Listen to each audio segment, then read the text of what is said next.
తీసుకున్నారు.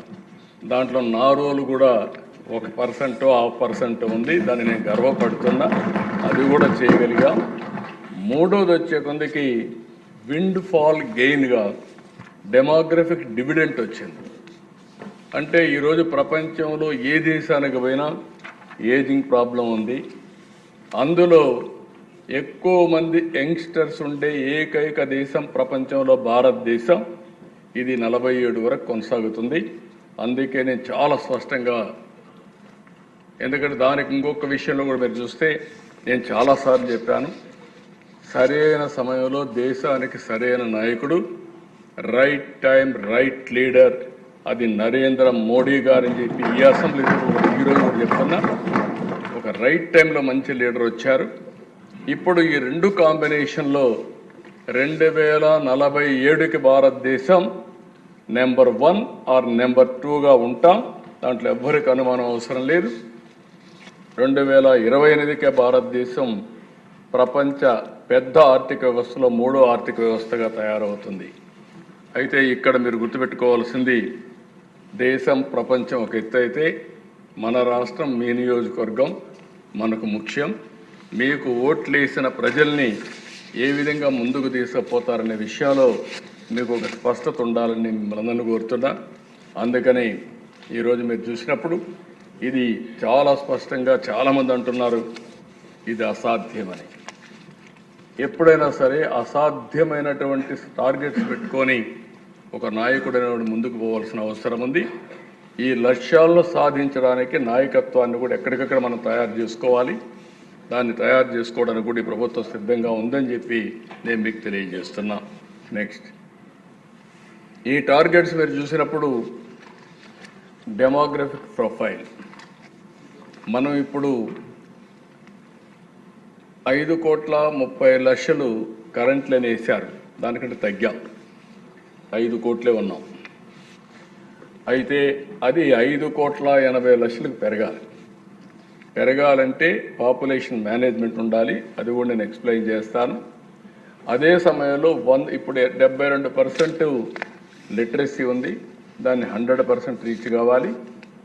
ఈరోజు మీరు చూస్తే 23-24 14,22,000 కోట్ల రూపాయలు జీఎస్టీపీ, అది 2.4 ట్రిలియన్ 305 లక్షలు కోట్ల రూపాయలు. Life expectancy as on today 70.6 సంవత్సరాలు ఉంది. అది 85 సంవత్సరాలకు పెరగాలని ఒక టార్గెట్ పెట్టుకున్నాం. అదే సమయంలో female labour force participation rate చూస్తే 45.8% ఉంది. అది 80% తీసుకెళ్లాలని. జెండర్ ఈక్విటీ ఒకటి. అదే మరిగా ప్రొడక్టివిటీ పెరగాలంటే, ఓవరాల్గా డెవలప్మెంట్ కావాలంటే ఉమెన్ ఫోర్స్ని కూడా ఇన్వాల్వ్ చేయాల్సిన అవసరం ఉంది. వాళ్ళకు కూడా ఆ గుర్తింపు రావాలి, ఆ గౌరవం రావాలి. అందుకని చాలా స్పష్టంగా పెట్టుకున్నాం. ఇంకొక పక్కన ఏదైతే పర్ క్యాపిటల్ ఇన్కమ్ 55 లక్షలు, ఇంకో పక్క అర్బన్ పాపులేషన్ తక్కువ ఉండే రాష్ట్రం మంది. ఆ అర్బన్ పాపులేషన్ 36% ఉంది. అది 60% చేరాల్సిన అవసరం ఉంది. అదే మరి అన్ఎంప్లాయ్మెంట్ రేటు కూడా ఇప్పుడు 4.1%, 11 సెన్సస్ ఇది 2%, లెస్ దెన్ 2% ఉండాలని. ఇంకో పక్కన ఎక్స్పోర్ట్స్ కూడా చాలా 1.68 lakh crores ఉంది. దాన్ని 39,12,000 తీసుకుపోవాలని చెప్పి టార్గెట్ పెట్టుకున్నాం. ఇది కాకుండా వేరియస్ సెక్టర్స్లో సర్వీస్ సెక్టర్ ఎట్టుండాలి, లేకపోతే ఇండస్ట్రీ ఎట్టుండాలి, లేకపోతే అగ్రికల్చర్ ఎట్టుండాలి, అవన్నీ కూడా డీటెయిల్స్ అన్ని వర్కౌట్ చేస్తాం. అవన్నీ కూడా అమలు చేసేటప్పుడు మీకు ముందుకు వస్తాయి. నెక్స్ట్, ఇక్కడికి వచ్చినప్పుడు ఈ యొక్క గైడింగ్ ప్రిన్సిపల్స్ మనం 2047 ఈ విజన్ సాధించాలంటే 10 సూత్రాలు పెట్టుకున్నాం.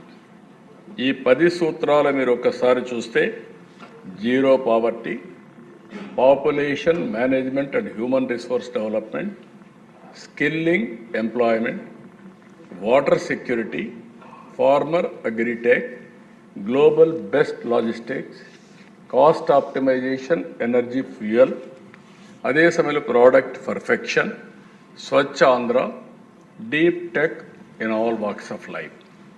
ఈ 10 ప్రిన్సిపల్స్ పెట్టుకున్నాం.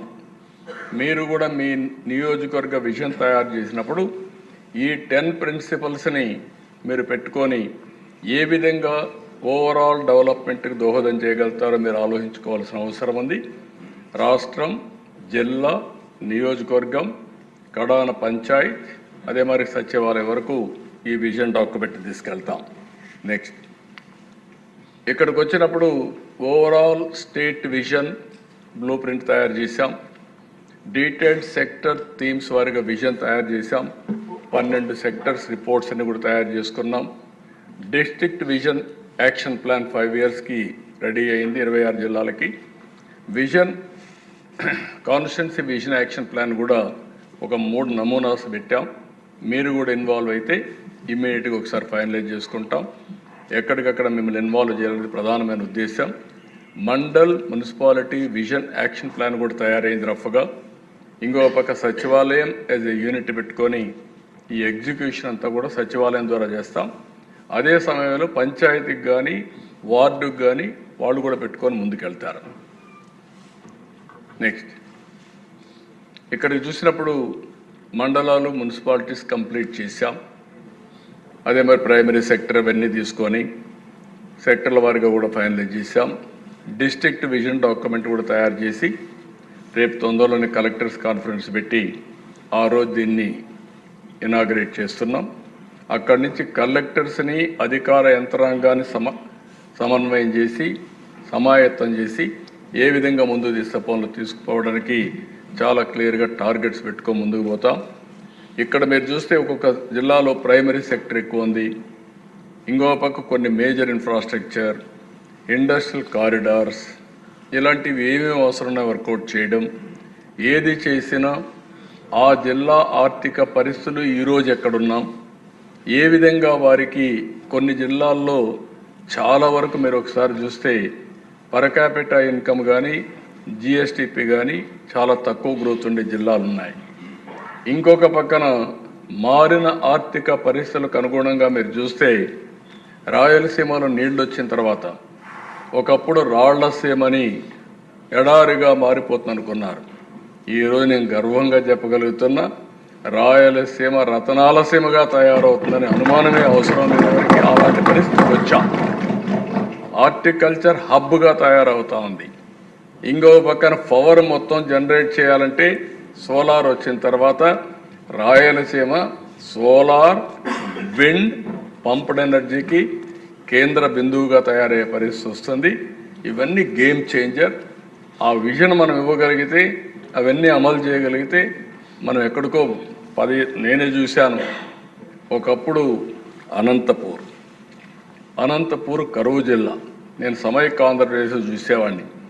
నాకు 2 జిల్లాలు ఎప్పుడూ ఒక సవాళ్ళుగా ఉండేటివి.